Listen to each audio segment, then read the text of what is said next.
నెల్లూరులోని command control room లో మంత్రి నారాయణ ఆధ్వర్యంలో సమీక్ష సమావేశం నిర్వహించారు. ఈ నేపథ్యంలో నగర కార్పొరేషన్ తో పాటు జిల్లాలోని మున్సిపాలిటీలో జరుగుతున్న అభివృద్ధిపై చర్చించామన్నారు. ప్రజా సమస్యల పరిష్కారంపై దిశానిర్దేశం చేశామన్నారు.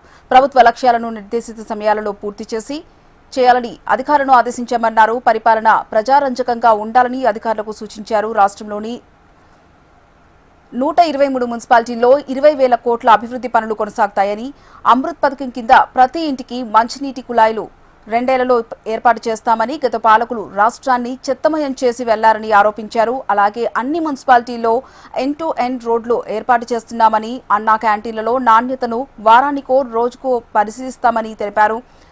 పోస్టర్లపై నిషేధం, ఫ్లెక్సీలను 48 గంటల తర్వాత తొలగిస్తామని అన్నారు. 9,000 కోట్ల ఖర్చుడైన ప్రణాళిక సిద్ధం చేస్తున్నామని, 39,000 కోట్ల విజన్తో సీఎం చంద్రబాబు ముందుకెళ్తున్నారని మంత్రి నారాయణ స్పష్టం చేశారు.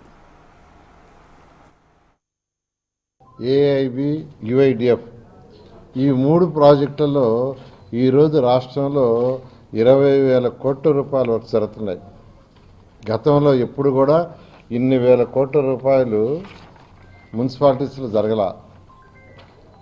ఈరోజు అమృత్ కావచ్చు, యుఐడిఎఫ్ కావచ్చు, తర్వాత వచ్చి ఏఐబి కావచ్చు, స్వచ్ఛ ఆంధ్ర కావచ్చు, వీటన్నిటి మీద తీసుకుంటే దాదాపు 20,000 కోట్ల రూపాయలు ఈరోజు 123 మున్సిపాలిటీస్ జరుగుతున్నాయి.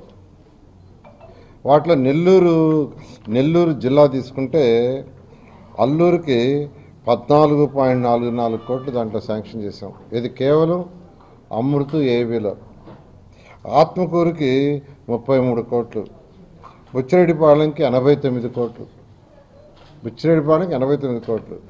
గూడూరుకి 107 కోట్లు, కావలికి 165 కోట్లు, నెల్లూరుకి 1075 కోట్లు. ఇవి దేనికంటే ప్రతి ఇంటికి తాగటానికి నీళ్ళకి, ప్రతి ఇంటికి ట్యాప్ కనెక్షన్, ప్రతి ఇంటికి సర్ఫేస్ వాటర్, ప్రతి ఇంటికి తీసుకునే వాటరు నదుల నుంచి సర్ఫేస్ నుంచి తీయాలని, బోర్లెస్ కాదు. ముఖ్యమంత్రి గారు చాలా క్లారిటీ ఇచ్చారు. వాటర్ మీరు సర్ఫేస్ వాటర్ తీయాలి, నదులలో ప్రవహించే వాటర్ తీయాలి, దాన్ని ట్రీట్ చేయాలి, ట్రీట్ చేసి ఇవ్వాలని. దాని మీద ఈరోజు రాష్ట్రంలో 3 స్కీములు. ఒకటి అమృత్ 1.0, అమృత్ 2.0, అది కానీ యుఐడిఎఫ్ ట్రెంచ్ 1, ట్రెంచ్ 2, ఏఐబి.